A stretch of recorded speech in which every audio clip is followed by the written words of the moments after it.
नमस्कार दोस्तों, फास्ट सरकारी नौकरी के इस ऑनलाइन अपडेट सबसे तेज़ में आपका बहुत बहुत स्वागत है। दोस्तों आज के इस वीडियो में बात करेंगे एसएससी सीएचएसएल का जो एग्ज़ाम चला है दोस्तों, उसके फर्स्ट शिफ्ट के पेपर एनालिसिस के बारे में। जैसा कि आप देख पा रहे होंगे दोस्तों, आज 9 जुलाई हो गए हैं, उसके सीएचएसएल के एग्ज़ाम के फर्स्ट शिफ्ट के एनालिसिस के बारे में बात करेंगे। चलिए आज का वीडियो स्टार्ट करते हैं दोस्तों। अच्छा लगा तो लाइक करेगा, शेयर करेगा दोस्तों। जैसे कि आप देख पा रहे हो कि हमारा यह टेलीग्राम चैनल है, इस चैनल पर जाकर के आप बिल्कुल ही इसका PDF फ्री में प्राप्त कर सकते हैं दोस्तों।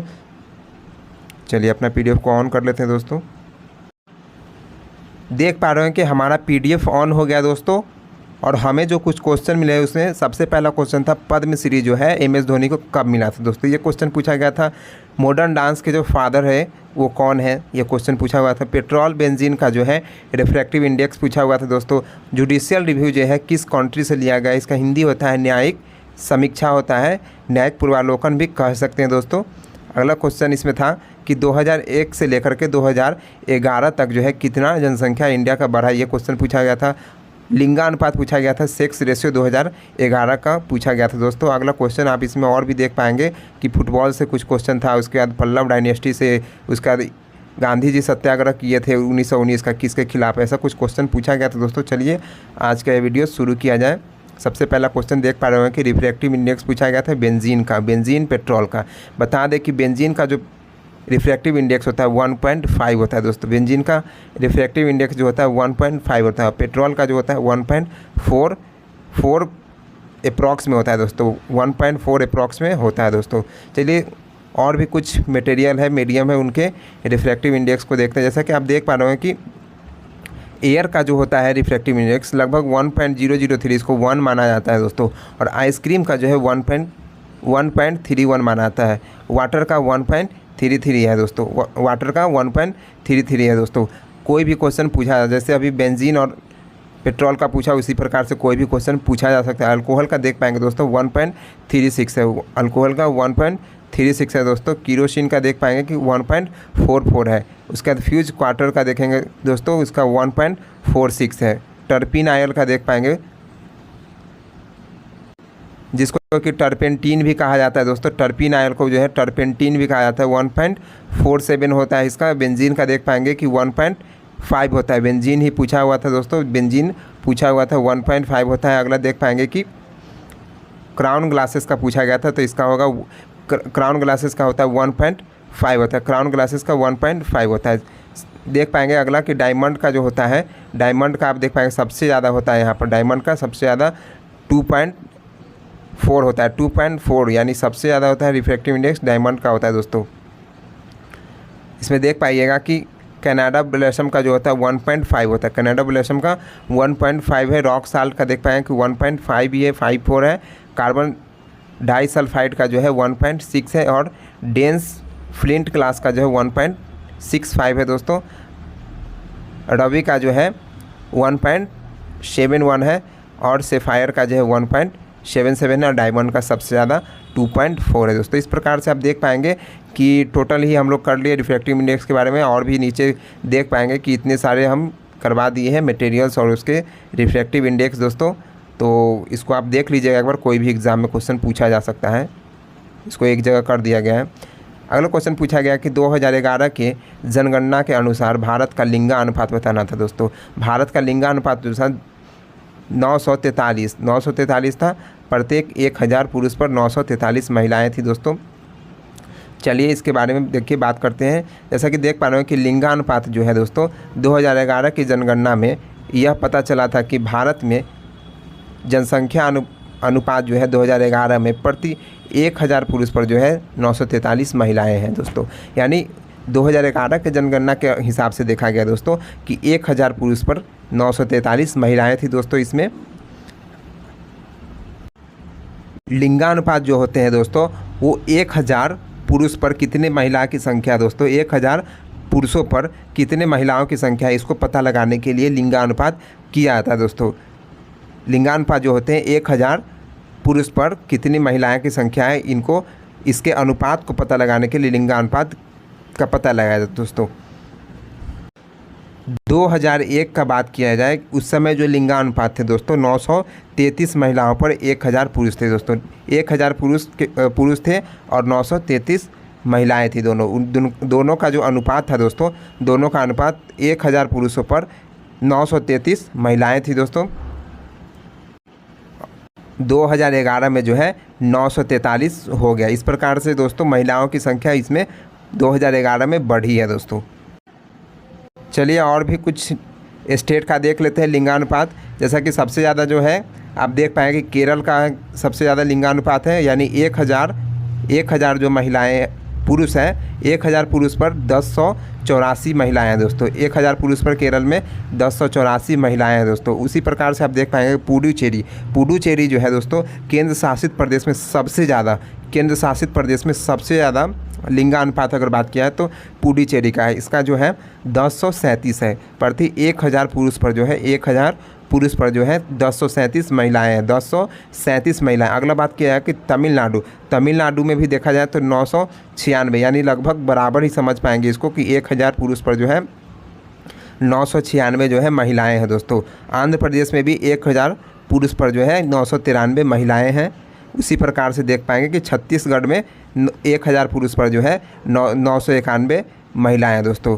अब बात किया जाए कि यूनियन टेरिटरी की बात करते हैं दोस्तों, जैसा कि अंडमान निकोबार को देख रहे होंगे दोस्तों, इसमें 876 महिलाएं हैं दोस्तों। 1000 पुरुष पर 876 महिलाएं। उसी प्रकार से देख पाएंगे कि दिल्ली का जो है 868 है दोस्तों। 1000 पुरुष पर 868 महिलाएं हैं दोस्तों।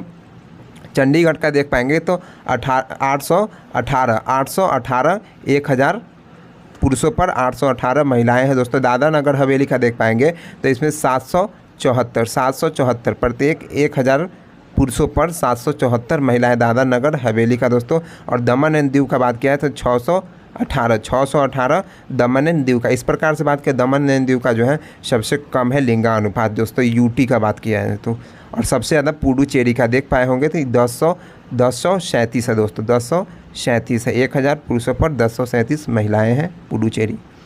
अगला है न्यायिक समीक्षा जो है का प्रावधान जो है किस संविधान से लिया गया दोस्तों? कहाँ के संविधान से लिया गया? तो इसका सही जवाब है दोस्तों अमेरिका के संविधान से लिया गया है। न्यायिक समीक्षा का प्रावधान लिया गया है। जैसा कि आप देख पा रहे होंगे दोस्तों कि न्यायिक समीक्षा का अवधारणा को संयुक्त राष्ट्र अमेरिका यानी संयुक्त राज्य अमेरिका के संविधान से लिया गया दोस्तों। संयुक्त राज्य अमेरिका के संविधान से लिया गया है।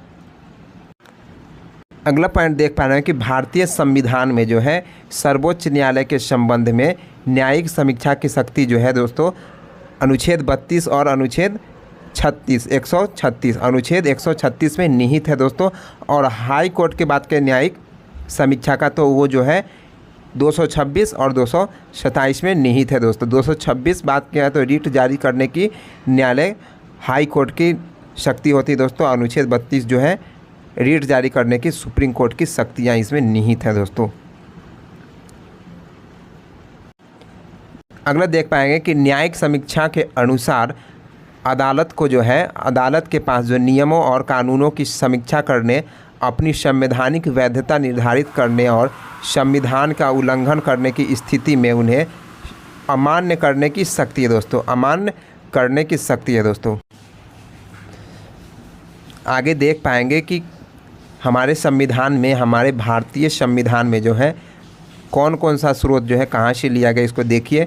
ब्रिटिश संविधान से जो लिए गए हैं दोस्तों, संसदीय सरकार का प्रावधान जो है ब्रिटिश यानी ब्रिटेन से लिया गया है दोस्तों। कानूनों का नियम जो है ब्रिटेन से लिया गया है।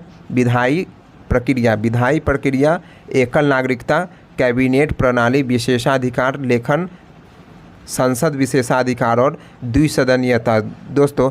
द्विसदनीयता यानी राज्यसभा और लोकसभा का अवधारणा जो है ये भी ब्रिटेन से ही लिया गया है दोस्तों। अगला है अमेरिका के संविधान से जो लिया गया है दोस्तों, उसमें देख पाएंगे कि मौलिक अधिकार लिया गया है। उसके बाद न्यायपालिका की स्वतंत्रता, यानी हमारे यहाँ जो न्यायपालिका है वो कार्यपालिका और व्यवस्थापिका जिसको संसद बोला जाता है उससे बिल्कुल ही अलग है दोस्तों, बिल्कुल ही स्वतंत्र है दोस्तों, स्वतंत्र है।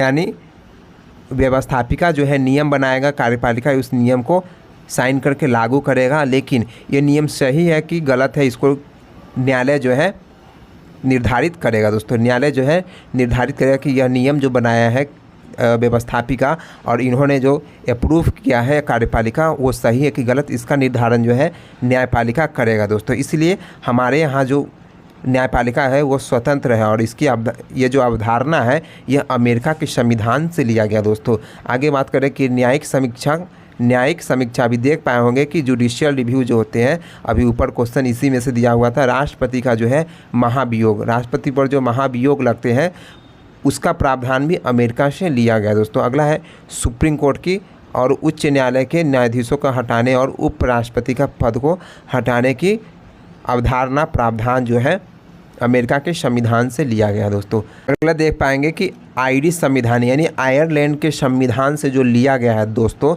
उसको देख पाएंगे कि राज्य के जो नीति निदेशक तत्व है जिसे डीपीएसपी कहा जाता है दोस्तों, इसे डीपीएसपी कहा जाता है दोस्तों। इसे राज्य के नीति निदेशक तत्वों के अंदर रखा गया, जिसका फुल फॉर्म होता है दोस्तों, जानिएगा directive principle of state policy. राज्य के नीति निदेशक तत्व इसको हिंदी में कहते हैं और इंग्लिश में directive principle of state policy कहा जाता है दोस्तों। अगला बात किया जाए राज्यसभा के लिए सदस्यों का नामांकन, राज्यसभा के सदस्यों का नामांकन को और राष्ट्रपति के चुनाव यानी राष्ट्रपति का जो चुनाव होते हैं उनकी तरीका का प्रावधान जो है आयरलैंड के संविधान से लिया गया है दोस्तों, आयरलैंड के संविधान से लिया गया है।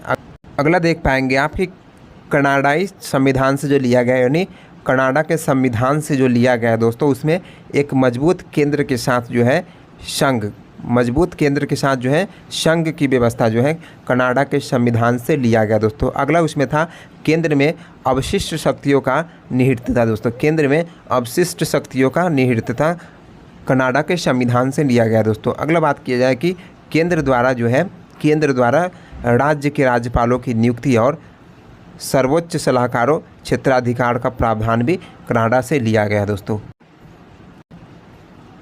अगला क्वेश्चन देख पाएंगे कि 2011 के जनगणना के अनुसार बात किया गया है दोस्तों कि भारत की जनसंख्या वृद्धि कितना थी दोस्तों, भारत की जनसंख्या वृद्धि कितना थी दोस्तों। इसका सही जवाब है दोस्तों, देख पाएंगे कि 2001 से 2011 के बीच यानी 10वीं जनसंख्या वृद्धि भी इसको कहा जाता है दोस्तों।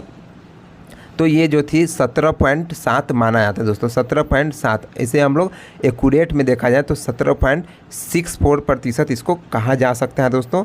और आगे जो है उत्तर प्रदेश जो है, यहाँ पर बात किया जाए तो जनसंख्या में सबसे ज़्यादा बढ़ोतरी अगर हुआ है तो उत्तर प्रदेश जो है सबसे टॉप में था। उसके बाद मुंबई का नंबर आता है और उसके बाद अदर स्टेट का नंबर आता है दोस्तों। इसमें बात करते हैं दोस्तों कि सबसे कम पढ़ा लिखा स्टेट अगर बात किया जाए तो वो बिहार है दोस्तों, वो बिहार है। 63% जो यहाँ पर साक्षरता दर है दोस्तों, बिहार के जो साक्षरता दर है 63% है दोस्तों। और इसके बाद जो है सबसे कम में आती है अरुणाचल प्रदेश, इसी के साथ जो है अरुणाचल प्रदेश सबसे कम में आता है। उसके बाद राजस्थान आती है, राजस्थान का नंबर आता है दोस्तों। और सबसे पढ़ा लिखा में आता है केरल, सबसे पढ़ा लिखा में केरल आता है दोस्तों। और पूछा जाएगा कि अर्बनाइज मतलब शहरी, सबसे ज़्यादा शहरी क्षेत्र जो है शहरीकरण कहाँ हुआ था, 63% जो है शहरी हुआ है गोवा में। लोग जो है ग्रामीण से शहर की तरफ शिफ्ट हुए हैं तो गोवा में 63% सबसे ज़्यादा हुए हैं दोस्तों। तो इस प्रकार के क्वेश्चन थे, आ रहे हैं क्वेश्चन, तो आप उसको देखते रहिएगा। चलिए अगले क्वेश्चन की तरफ बढ़ा जाए। सब देख रहे होंगे कि महेंद्र सिंह धोनी को पद्मश्री से कब सम्मानित किया गया दोस्तों, महेंद्र सिंह धोनी को जो है पद्मश्री कब मिला दोस्तों। इसका सही जवाब है 2009 में इन्हें पद्मश्री से सम्मानित किया गया था। और पद्म भूषण से जो है दोस्तों, पद्म भूषण, इस पर गौर कर लीजिएगा, पद्म भूषण जो है इन्हें 2018 में दिया गया था दोस्तों। इन्हें पद्म भूषण जो है, जो कि भारत का तीसरा सर्वोच्च नागरिक सम्मान होता है, और पद्मश्री जो होता है भारत का चौथा सर्वोच्च नागरिक सम्मान होता है दोस्तों। तो इनको तीसरा भी मिल चुका है और चौथा भी इनको सर्वोच्च नागरिक सम्मान मिल चुका है। और प्रथम जो होता है दोस्तों, इसमें बता दें कि पहला जो सर्वोच्च नागरिक सम्मान होता है उसमें भारत रत्न आते हैं दोस्तों, भारत रत्न आते हैं, उसमें उसके बाद आते हैं पद्म विभूषण, जो जिसका जितना नाम बड़ा होगा दोस्तों, पद्म विभूषण होगा तो ये ऊपर रहेगा। उसके बाद पद्म भूषण तो ये थोड़ा सा नीचे आ जाएगा। और पद्मश्री, तो और इससे भी नीचे आ जाएगा दोस्तों। ये 4 प्रकार के जो है नागरिक सम्मान है दोस्तों। तो इनको जो है 3-4 मिल चुका है, 1-2 ऊपर वाला इनको नहीं मिला है। चलिए जानते हैं और भी इनके बारे में कुछ फैक्ट। जैसा कि आप देख पा रहे हो कि महेंद्र सिंह धोनी को जो है 2018 खेल क्रिकेट श्रेणी में, यानी ये क्रिकेट से संबंधित है दोस्तों, और बात किया कि पद्म भूषण जो है पुरस्कार से सम्मानित किया गया दोस्तों। आगे बात कर लिया जाए कि धोनी को जो है कई पुरस्कारों से नवाजा जा चुका है दोस्तों। धोनी को जो है कई पुरस्कार मिल चुके हैं, जिसमें जो है 2008 और 2009 में जो है ICC ODI player of the year award मिल चुका है दोस्तों। इनको जो है 2008-2009 के जो ICC ODI वनडे क्रिकेट का जो है ODI player of the year, मतलब सालों का जो है प्लेयर, अच्छा प्लेयर, सबसे अच्छा प्रदर्शन करने वाले प्लेयर का अवार्ड मिल चुका है दोस्तों। 2 बार पुरस्कार जीतने वाले पहले खिलाड़ी थे दोस्तों। ये 2 बार जो जीते हैं 2008 और 2009 में, ये किसी खिलाड़ी के साथ पहली बार हो रहा है दोस्तों, जिन्होंने सबसे पहले जीता 2 बार ये अवार्ड। 2008-2009 में जो ICC ODI player of the year का अवार्ड जीता था दोस्तों। अगला बात किया जाए कि 2017 में जो है राजीव गांधी खेल रत्न पुरस्कार से इन्हें नवाजा गया। 2007 में जो है इन्हें 2007 में जो इन्हें राजीव गांधी खेल रत्न पुरस्कार से इन्हें सम्मानित किया गया था दोस्तों। और 2009 में जो है इन्हें 2009 में भारत का चौथा सर्वोच्च नागरिक सम्मान, जिसे पद्मश्री बोला था दोस्तों, इसको इन्हें प्रदान किया गया था दोस्तों। इन्हें पद्मश्री जो है 2009 में मिला था। आगे बात करते हैं कि सितंबर 2007 में जो है दक्षिण अफ्रीका में आयोजित उद्घाटन ICC विश्व 20, यानी विश्व T20 जो होते हैं क्रिकेट के जो होते हैं, और 2011 में जो है ICC 1 दिवसीय यानी वनडे क्रिकेट जो होते हैं ODI विश्व कप में धोनी के नेतृत्व में जो है भारत ने 2 विश्व कप जीत हासिल किया दोस्तों। इस प्रकार देख पाएंगे कि 2007 में दक्षिण अफ्रीका में हुआ था T20, वहाँ पर जीता। 2011 में जो है ODI भी जीते हैं दोस्तों। अगला क्वेश्चन पूछा गया था दोस्तों कि गांधी जी जो 1919 में सत्याग्रह निकाले थे वो किस एक्ट के खिलाफ निकाले थे दोस्तों। तो इसका सही जवाब हो जाएगा रोलेट एक्ट दोस्तों। रोलेट एक्ट इसका सही जवाब। चलिए रोलेट एक्ट के बारे में कुछ जान लेते हैं, महत्वपूर्ण बातें रोलेट एक्ट के बारे में जानते हैं। चलिए, जैसा कि आप देख पा रहे हैं कि हमारा जो रोलेट एक्ट है दोस्तों 1919 में आया था दोस्तों। रोलेट एक्ट जो है 1919 में आया। इसी को जो है बिना अपील बिना दलील कहा जाता है दोस्तों, जिसमें आपको संदिग्ध, आप अगर अपराधी नहीं भी है तो आपको संदेह के आधार पर जो है 2 साल तक ब्रिटिश सरकार जो है आपको जेल में रख सकती है दोस्तों, 2 साल। और यह जो है बात कर लें तो लॉर्ड चेम्सफोर्ड के कार्यकाल में आया था दोस्तों, जो कि बात किया है तो 1916 में बने थे दोस्तों। वायसराय, भारत के वायसराय बने थे लॉर्ड चेम्सफोर्ड, और 1921 तक रहे थे दोस्तों। इनका जो कार्यकाल था वो 5 साल का कार्यकाल था। और इनके बीच में देखेंगे कि बहुत सारे घटनाएं हुई, जैसे कि जलियांवाला बाग हत्याकांड हो गया, रोलेट एक्ट हो गया जो बिना अपील बिना दलील, ये सभी जो है इन्हीं के, चेम्सफोर्ड सुधार हो गया, ये सभी इन्हीं के कार्यकाल में आया। चलिए इनके बारे में जानते हैं। जैसा कि देख पाएंगे आप कि लॉर्ड चेम्सफोर्ड जो है इनका जन्म देख पाएंगे और मृत्यु भी देख पाएंगे कि 1868 में इनका जन्म हुआ था और 1933 में इनकी मृत्यु हुई थी दोस्तों। और इनकी बात किया जाए तो 1916 से लेकर 1921 तक भारत के वायसराय रहे और गवर्नर जनरल के रूप में भी कार्य किया था दोस्तों। गवर्नर जनरल के रूप में भी कार्य किया था दोस्तों। अगला देख पाएंगे कि रोलेट एक्ट जो है 1919 में आई थी दोस्तों। इसके बारे में बात करते हैं। जैसा कि देख पा रहे हैं कि रोलेट कम्युनिटी जो है के निष्कर्षों के आधार पर रोलेट कम्युनिटी बनी थी, उसके निष्कर्ष यानी उसके कंक्लूजन के आधार पर देखा गया दोस्तों कि 1919 में अधिनियमित अराजक और क्रांतिकारी अपराध अधिनियम, जिसे रोलेट एक्ट के नाम से भी जाना जाता है दोस्तों, इसे जो है रोलेट एक्ट के नाम से भी जाना था। क्या नाम है उसका? 1919 में अधिनियमित अराजक और क्रांतिकारी अपराध अधिनियम, इसे रोलेट एक्ट भी कहा जाता है दोस्तों। इसमें देख पाएंगे कि आतंकवाद जो होता है, आतंकवाद के संदिग्ध किसी भी व्यक्ति को बिना किसी मुकदमे के, यानी बिना किसी मुकदमे के आप गलत है सही है कोई मतलब नहीं है, 2 वर्ष तक कैद करने का सरकार को अधिकार दिया गया है दोस्तों। 2 वर्ष तक कैद कर सकते थे बिना अपील बिना दलील, इसे कहा गया था। और इसी के खिलाफ जो है दोस्तों गांधी जी जो है सत्याग्रह शुरू किए थे, क्योंकि गलत हो रहा था। बिना संदिग्ध के आधार पर आप किसी को भी अरेस्ट कर सकते थे, ये तो गलत बात थी दोस्तों। आगे बात कर लेते हैं लॉर्ड चेम्सफोर्ड के तहत जो है महत्वपूर्ण घटनाएं के बारे में बात कर लेते हैं। जैसा कि देख पाएंगे कि इनके जो कार्यकाल में हुए हैं कुछ घटनाएं। लखनऊ सत्र जो है 1916 में लखनऊ सत्र, अब जैसा कि जान रहे हैं कि 1916 से 1921 तक ये वायसराय रहे थे, भारत के वायसराय रहे थे। इसमें देख पाएंगे कि 1916 के लखनऊ अधिवेशन की अध्यक्षता जो है अंबिका चरम मजूमदार ने किया था दोस्तों। 1916 के लखनऊ अधिवेशन की अध्यक्षता जो है अंबिका चरम मजूमदार ने किया था दोस्तों। अगला देख पाएंगे दोस्तों कि मोंटेगू घोषणा 1917 का मोंटेगू घोषणा देख पाएंगे कि इन्हीं के कार्यकाल में है। जैसा कि देख पाएंगे कि 20 अगस्त 1917 को भारत के राज्य सचिव जो है एडविन सैमुअल मोंटेगू ने मोंटेगू घोषणा किया है दोस्तों। किसने किया मोंटेगू घोषणा? तो एडविन सैमुअल मोंटेगू। आगे देख पाएंगे कि मोंटेगू चेम्सफोर्ड सुधार, मोंटेगू चेम्सफोर्ड सुधार, इसे बोला जाता है मोंटफोर्ड सुधार के रूप में भी जाना जाता है दोस्तों। इसे मोंटफोर्ड सुधार के नाम से भी जाना जाता है। आगे देख पाएंगे कि यह जो है धीरे धीरे ब्रिटिश भारत में स्वशासी संस्थाओं का परिचय देता है दोस्तों। यह जो है धीरे धीरे ब्रिटिश भारत में स्वशासी संस्थाओं का परिचय देता है दोस्तों। अगला देख पाएंगे कि भारत सरकार अधिनियम 1919, भारत सरकार अधिनियम 1919, इसमें जो है 1929 तक जो कि 10 साल होता है दोस्तों, 10 वर्षों के लिए सुधारों को शामिल किया गया दोस्तों। 10 वर्षों तक के सुधारों को इसमें शामिल किया गया दोस्तों। यह जो है जिम्मेदार सरकार की स्थापना की दिशा में एक कदम बढ़ाया गया दोस्तों। जिम्मेदार सरकार की स्थापना की ओर कदम बढ़ाया।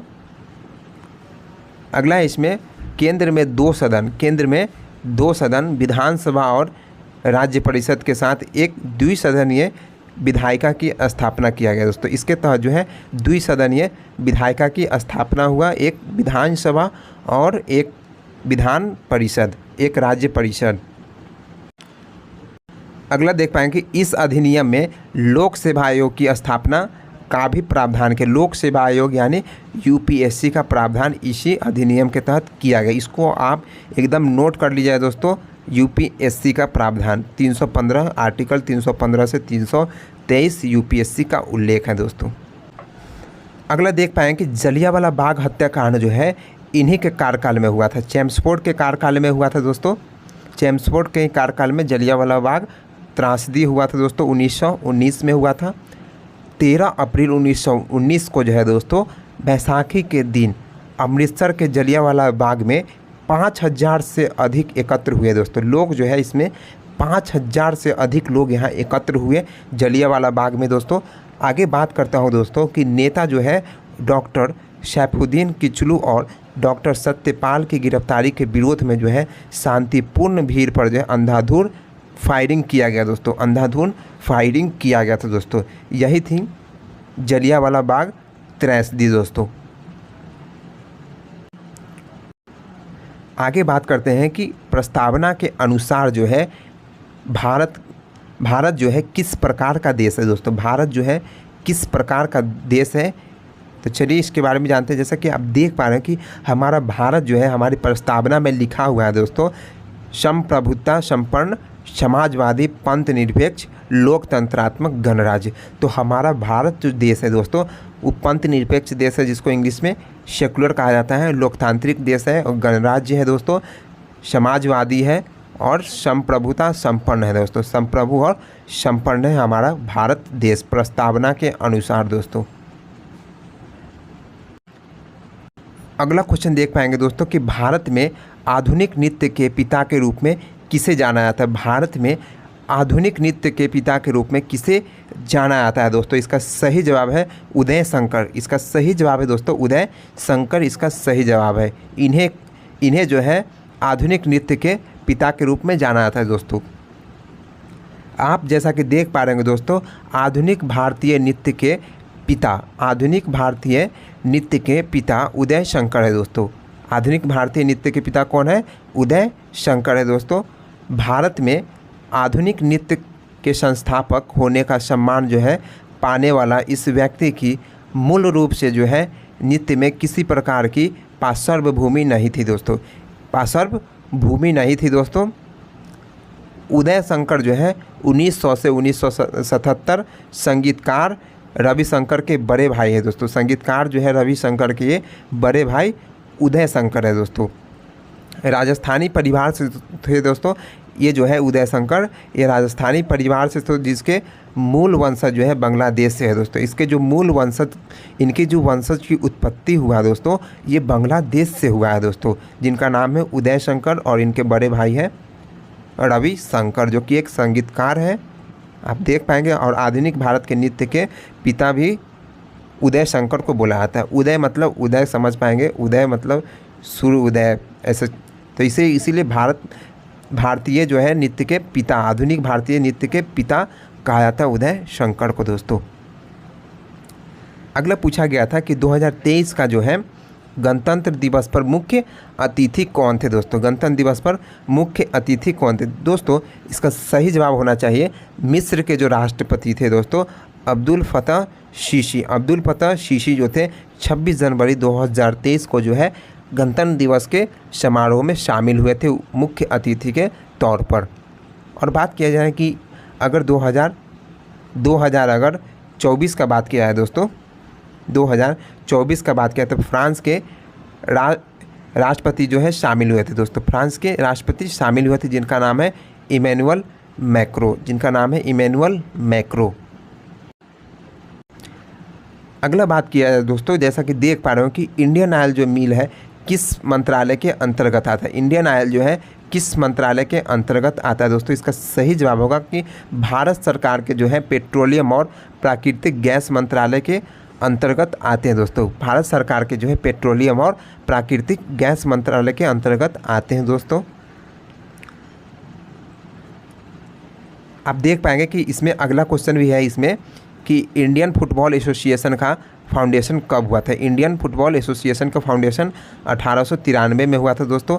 और भी इसमें क्वेश्चन पूछा गया कि निगेटिव पॉपुलेशन ग्रोथ रेट किस स्टेट का है दोस्तों। निगेटिव पॉपुलेशन ग्रोथ रेट जो है किस स्टेट का है दोस्तों? इसका सही जवाब है नागालैंड, माइनस 0.5 उनका ग्रोथ रेट था दोस्तों, निगेटिव में गया था। और आप देख पाए ये सब क्वेश्चन को आप देख पाए कि सेक्स रेशियो 943 आप देख पाए 1000 प्रति 1000 पुरुष पर 943 महिलाएं। गांधी जी जो है सत्याग्रह 1919 में किस एक्ट के विरोध में किए थे? तो रॉलेट एक्ट इसका सही जवाब था। रॉलेट एक्ट इसका सही जवाब था। अगला देख पाए कि इसमें और भी क्वेश्चन जुडिशियल रिव्यू के बारे में कहाँ से लिया गया था? यूएसए के संविधान से लिया गया है दोस्तों। अगला क्वेश्चन इसमें देख पाएँ कि founder of Pallava dynasty, Pallava राजवंश के संस्थापक कौन थे? ये भी क्वेश्चन पूछा गया था दोस्तों। पल्लव राजवंश के जो संस्थापक थे दोस्तों सिंह विष्णु थे। पल्लव राजवंश के संस्थापक जो थे सिंह विष्णु थे दोस्तों। चलिए पल्लव वंश के बारे में जानते हैं दोस्तों।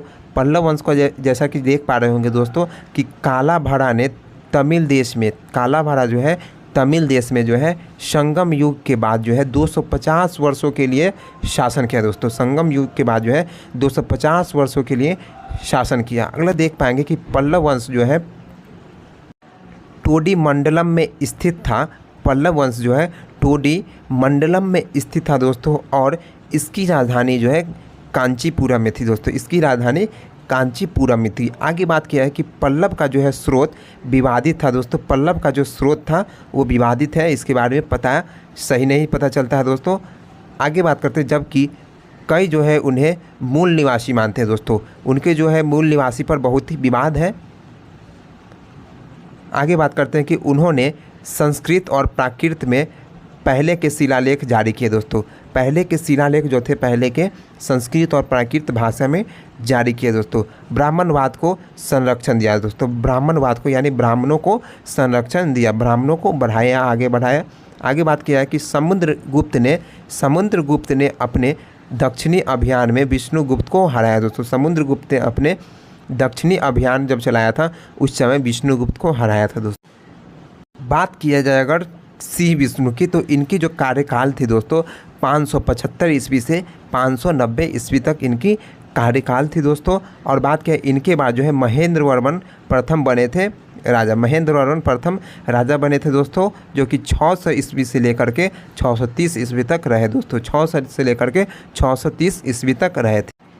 देखिए सिंह वर्मन के कुछ कार्य के बारे में समझ पाएंगे आप कि वह जो है पल्लव वंश के जो है पल्लव राजवंश के संस्थापक है दोस्तों। उन्हें जो है उन्होंने कावेरी तक के यानी कावेरी तक के क्षेत्र का जो है विस्तार करने के लिए चोल जो थे उस समय विस्तृत थे कावेरी के क्षेत्र में, तो उनको जो है कालाभरा को हराया दोस्तों। चोल के जो है कालाभरा को हराया था दोस्तों, ये सिंह वर्मन ने हराया था। इनका कार्यकाल भी देख पाएँ 575 से 590।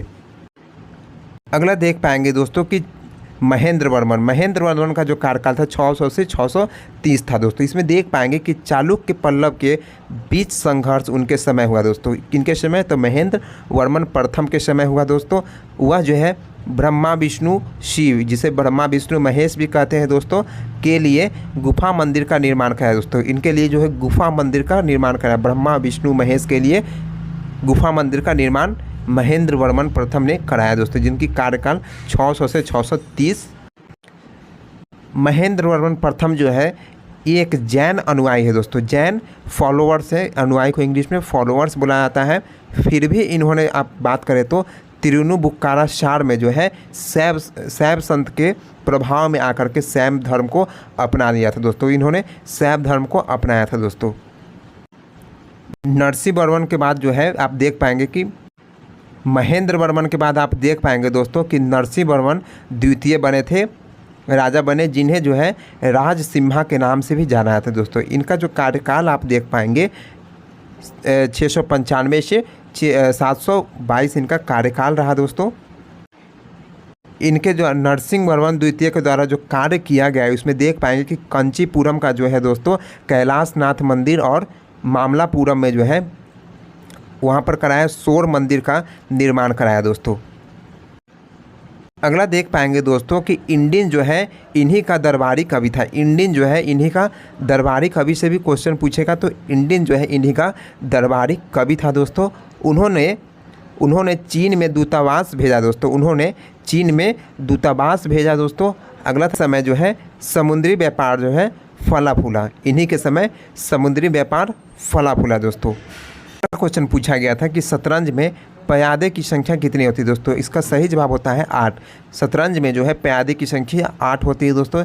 चलिए इसमें देख पाएंगे आप जैसा कि 8 जो है प्यादे होते हैं। इसमें देख पाएंगे कि 1 राजा होते हैं, 1 रानी, 2 हाथी, 2 शूरवीर, 2 बिशप होते हैं और 8 प्यादे होते हैं दोस्तों। 8 प्यादे होते हैं और प्रत्येक खिलाड़ी जो, इसको ध्यान दीजिएगा, प्रत्येक खिलाड़ी जो है 16 मोहरों से शुरू करते हैं दोस्तों। 16 मोहरों के साथ शुरू करते हैं। इसमें देख पाएंगे कि 8x8 का ग्रिड होता है जिसमें 64 वर्ग होते हैं। टोटल 64 स्क्वायर होते हैं दोस्तों। इसमें बात किया जाए तो वर्गों की संख्या 64 हो जाएंगे। बोर्ड पर टुकड़ों की संख्या बात किया जाए तो 23 हो जाएंगे। और खाली वर्ग प्राप्त करने की प्रायिकता जो होते हैं दोस्तों उसमें 64 माइनस 23 करते हैं। बोर्ड पर टुकड़ों की संख्या को माइनस कर देते हैं तो खाली वर्ग प्राप्त करने की प्रायिकता होती है 41/64 दोस्तों। 41 और ये 64 जो है टोटल स्क्वायर की संख्या है और ये प्राप्त करने 41 जो है खाली वर्ग प्राप्त करने की संख्याएं हैं दोस्तों। आगे इसमें देख पाएंगे कि शतरंज के बोर्ड पर जो है 32 टुकड़े होते हैं दोस्तों। शतरंज के बोर्ड पर जो है 32 टुकड़े होंगे और उसमें जो 16 सफ़ेद होंगे और 16 काले होंगे दोस्तों। अगला क्वेश्चन एक देख पा रहे हैं दोस्तों कि सिंधु नदी जो है, सिंधु नदी के नाम से सिंगी खवांग इसमें कहा गया कि सिंघू खवांग नाम से जो है या शेरमुख नाम से जो किस नदी को पुकारा जाता है। अगला क्वेश्चन देख पाएंगे कि किस नदी को जो है सिंगी खवांग या शेरमुख के नाम से जाना दोस्तों। इसका सही जवाब होगा सिंधु नदी। आपको बता दें कि सिंधु नदी जो है मानसरोवर झील से निकल रही है। तिब्बत में जो है मानसरोवर झील से निकल रही है दोस्तों और यह भारत होते हुए अफ़गानिस्तान पाकिस्तान में जाते हैं दोस्तों ये नदी। और सिंधु जल समझौता जो 1960 में हुए थे दोस्तों नेहरू जी के समय, प्रधानमंत्री के समय, जिससे भारत को 20% जो है जल मिलता है दोस्तों और पाकिस्तान को 80% जल मिलता है। और अब तक का सबसे बढ़िया अगर समझौता माना जाता है जल समझौता, अब तक का सबसे अच्छा जल समझौता इसको सिंधु जल समझौता का माना जाता है। और यह जो नदी आती है दोस्तों ये पाकिस्तान में मिठनकोट के पास जो है सिंधु, ब्यास, सिंधु, रावी, ब्यास, सतलज जाकर के एक साथ वहाँ पर जाकर मिलती है मिठन कोट में दोस्तों।